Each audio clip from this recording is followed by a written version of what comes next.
Diana, the bathroom light bulb burned out. Go buy a new one. Oh, and while you're at it, grab some flour, a large bottle of sake, and a bulk bag of potatoes. You can get them all at the local supermarket, right? Alyssa, I'm sorry, but I'm in my final month of pregnancy now. So? It's not really safe for me to drive anymore. Huh? Then walk. That's even more impossible. It's not that far to the store, is it? Stop making excuses and just go. Unlike you, I'm busy preparing to welcome Emily back home for her new job. I'm letting you live separately, even though you should be living with us. The least you can do is contribute for once. Now, off you go. Chop chop. I'm sorry, but I really can't.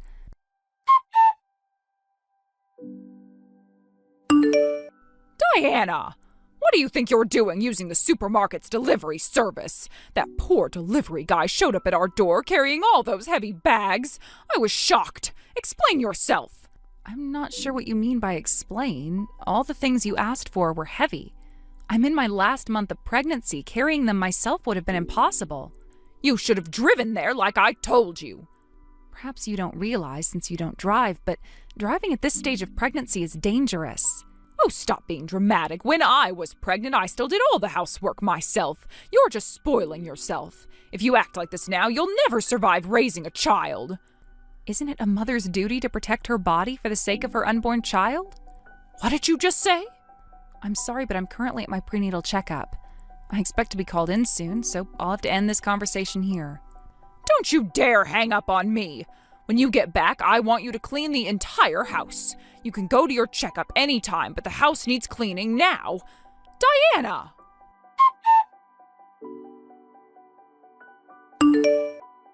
Diana, are you at home right now? Good morning, Alyssa. Yes, I'm home. Good. Then go pick up Emily from the station. From the station, meaning by car? Of course by car. It's boiling hot today. She's been traveling with a heavy suitcase. Do you want her walking in this heat for 30 minutes from the station? There's a bus that goes from the station to here. Excuse me? Emily's coming all this way back home, and you can't even do this one thing to make her trip easier? Unbelievable. If I weren't pregnant, of course I'd go. But as I've said repeatedly, I'm in my last month now. Driving is really not an option for me anymore. Please understand. Stop using your pregnancy as an excuse. You can drive if you really want to. If you don't go pick her up, Emily will be left waiting at the station in this heat. Don't you feel bad for her? If she ends up with heat stroke, it'll be your fault, you hear me? All right, I understand.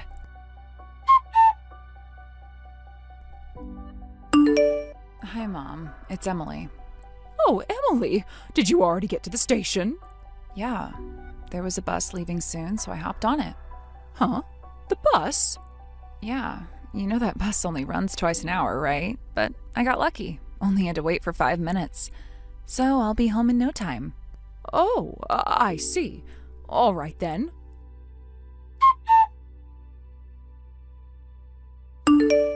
Diana? Hello? Emily just told me she took the bus home. You did go pick her up like I told you to, right? Why haven't I heard a single word from you since? What on earth is going on? When your mother-in-law contacts you, you're supposed to drop everything and respond right away. How many times do I have to tell you that? Diana! Where is your reply? Not even marking the messages as read? Honestly, what a useless, hopeless wife you are. You know what? At this point, I might seriously have to start considering divorce. This is completely unacceptable.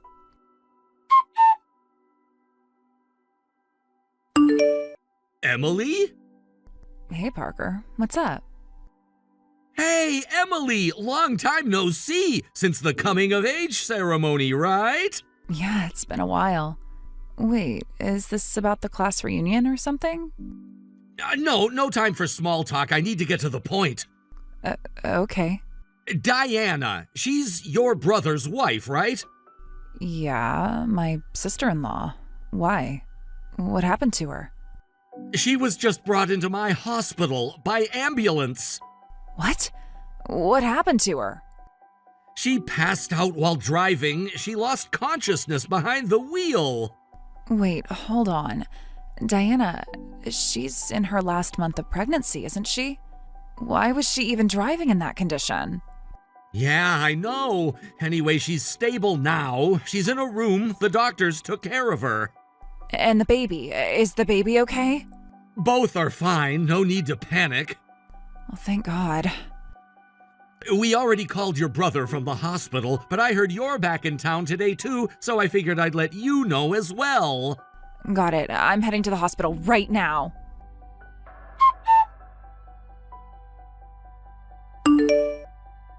Diana, enough already. Answer me. You are absolutely hopeless as a wife. You know that. Listen carefully. I want you at the house right now. Someone needs to knock some sense into you. Mom? What exactly are you doing to a pregnant woman? Huh? Emily? Yeah, it's me, Emily. I saw Diana's phone blowing up with nonstop notifications and figured I'd check. Turns out, every single message was from you. But why are you the one? Honestly, it's exhausting just seeing them. So let's switch to my phone, okay? It's getting ridiculous. Right.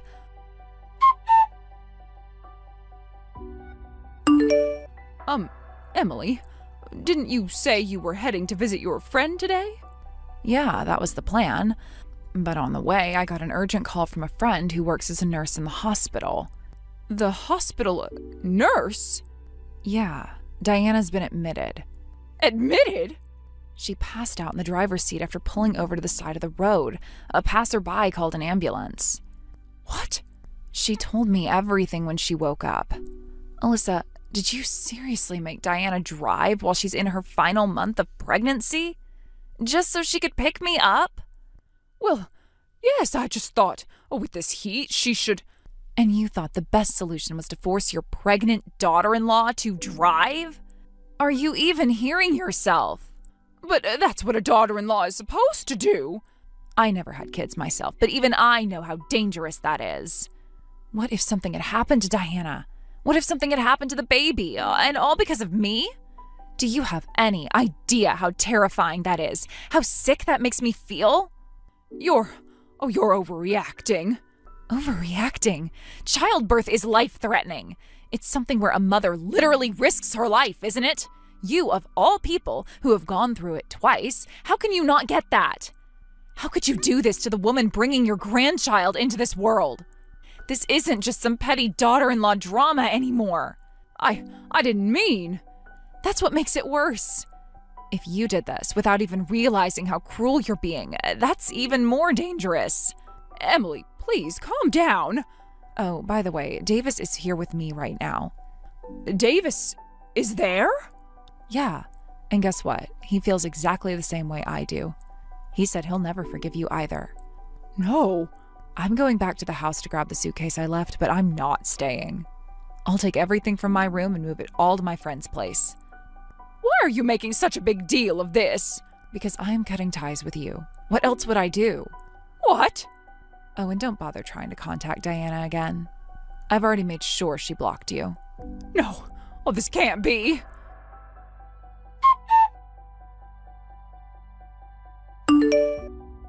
Emily, what am I supposed to do? Your father, he's told me he wants a divorce. Yeah, I know. What? Davis told Dad everything. All the things you've done to Diana. No, oh, this can't be. Dad said if you sign the divorce papers without making a fuss, he'll make sure you're financially supported for a while, so you won't be left high and dry after living as a housewife all these years. He's still being kind, isn't he? No, divorce, and now Davis and you're cutting me off too? How did it come to this? There's only one answer to that. You brought it on yourself.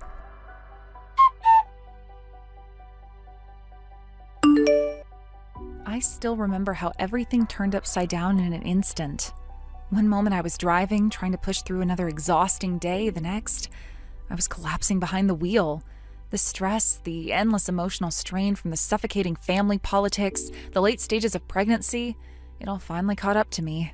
I woke up in the sterile white walls of a hospital room, disoriented, overwhelmed by the quiet beeping of monitors, the distant echoes of medical staff. But amidst the chaos of that moment, a miracle arrived. While I was still in the hospital, contractions began without warning, Everything happened so quickly. Before I could even fully process what was going on, my son was born into the world. A healthy, crying, perfect little boy. In that moment, everything else seemed to fade away. All the bitterness, the betrayals, the relentless pressures of dealing with my in-laws, none of it mattered. He was here, he was safe, and despite everything, both of us were healthy. That alone felt like the universe was giving me a second chance. When I was finally discharged, I expected to return to the old house near my husband's family home, the same suffocating space filled with ghosts of arguments and unwanted meddling. But instead, I was greeted with something completely unexpected. The address they took me to was in a completely different city, about an hour away from my husband's old family house. It was a fresh start, a brand new apartment, untouched by the poisonous memories of the past, a place where I could finally breathe. I later learned that during my hospitalization, while I was unconscious and helpless, everything had reached its conclusion. My husband and his father had made the decision I had quietly prayed for, but never dared hope would actually happen. They severed all ties with my mother-in-law. The woman who had made my life a living hell for so long, who constantly belittled me, controlled me, inserted herself into every aspect of our marriage, our finances, even my pregnancy, was finally gone. Apparently, my father-in-law had officially divorced her while I was still in the hospital. There were no dramatic scenes, no desperate pleas for reconciliation. It was cold, decisive, absolute. She was stripped of her title, her position, her influence. Worse yet, both of her children, my husband and his sister, turned their backs on her. They declared they wanted nothing more to do with her. She was cut off entirely. The humiliation was public. Neighbors whispered about her downfall. Old acquaintances avoided her gaze. The woman who used to hold court in the family home, who thrived on controlling others, found herself completely alone. And the cruelest twist? The grandchild she had once pretended to look forward to meeting, the grandchild she bragged about to her friends, even as she scorned me, she would never lay eyes on him. She wasn't even given a photo. It was as if she had been erased from our family tree. Her existence nothing more than a bad memory we all desperately wanted to forget. From what I heard, she tried to cling to the few distant relatives she had left, but none of them wanted anything to do with her. Years of arrogance, of lording over others, of treating people like pawns, those bridges were long burned. She had nowhere to go. In the end, she moved into a cramped, suffocating one-room apartment in a run-down part of town. Gone were the fancy kitchens, the designer furniture, the manicured gardens she once obsessed over.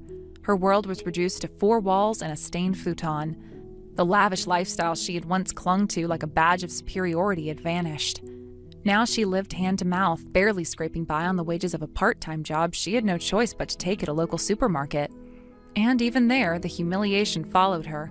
Customers whispered, coworkers pitied her. She, who once looked down on people like them, was now among them, lower than them perhaps, for she had fallen from a greater height. It was said that at night she lay alone in that dingy apartment, drowning in regret. She would weep silently into her pillow, haunted by the echoes of a family that no longer existed. There was no one left to lean on, no friends, no children, no spouse. She had gambled everything on control, on status, on pride, and lost. Sometimes I wondered if she deserved even that tiny shred of sympathy. A part of me, the part that had once cried endless nights under her tyranny, felt satisfied knowing that justice had finally been served. But another part of me, perhaps the mother I had become, felt a hollow ache when I thought of her. No one, no matter how cruel, deserved such an empty, loveless ending. But life has a way of balancing the scales. While she was facing her solitary, bitter twilight years, I found myself surrounded by warmth. My husband, once suffocated by the oppressive influence of his mother, had changed. The weight of her manipulation lifted, and he became a different man. Gentler, more attentive, more willing to stand by me as an equal, not as someone trying to balance between his wife and his domineering mother. He finally saw me as his true family, the one he vowed to protect. Even his sister, once a passive bystander in their mother's games, found the courage to break free. She moved into an apartment nearby. We weren't exactly best friends, but the old tension between us had dissolved. We were mothers now, both of us, and perhaps that was enough common ground to rebuild something healthier. My father-in-law, freed from a lifetime of emotional abuse, seemed to rediscover himself. He visited often, bringing fresh vegetables, little toys for his grandson. I saw in him a man trying to make up for lost time, for the years he had been a silent accomplice to his wife's cruelty. He apologized often, sometimes too much, but I understood. We were all healing in our own ways. Our new life wasn't luxurious, it wasn't perfect, but it was ours. There were no more surprise visits from the in-laws barging in without notice, no more lectures about how I wasn't raising my son correctly, no more cruel remarks about my cooking, my cleaning, my appearance. I could finally decorate our home the way I wanted. I could cook meals that made us happy, not meals that met some impossible standard set by a bitter old woman. Every night I tucked my son into his crib in a room that felt like a sanctuary, not like a prison. And I would whisper to him about the future, our future. One built not on control, not on appearances, but on love, respect, and honesty. Sometimes I still had nightmares, visions of my mother-in-law barging into our peaceful life, trying to reclaim what she believed was hers. But then I would wake up to the soft breathing of my son, the gentle touch of my husband's hand in mine, and I knew I was safe. She couldn't hurt us anymore. Her kingdom of lies had crumbled, and in its place, we built something real. Even now, when I hear rumors of her pitiful existence, I feel nothing. Not pity, not satisfaction, just emptiness. She was a chapter we had closed, a ghost of a past life I no longer recognized. Perhaps that was the greatest revenge of all. Not that she was left alone, but that we were no longer even needing to think of her. She had made herself irrelevant. The memory of that day, the day everything changed, still haunts me. I had been so exhausted, so physically and emotionally drained by the constant battles and stress, that my body had finally rebelled. I collapsed behind the wheel while driving, a mixture of fatigue and the overwhelming emotional toll that had been building up over the years. Everything felt like too much. My pregnancy, which had been fraught with tension and the strain of familial expectations, became the final breaking point. And thank God that was the case. Thank you for watching and listening. We hope you enjoyed the video. Don't forget to like this video and subscribe. Also, feel free to leave a comment about what you thought of the story. We look forward to seeing you at the next story. Thank you for watching. Please subscribe and hit the like button. See you next time.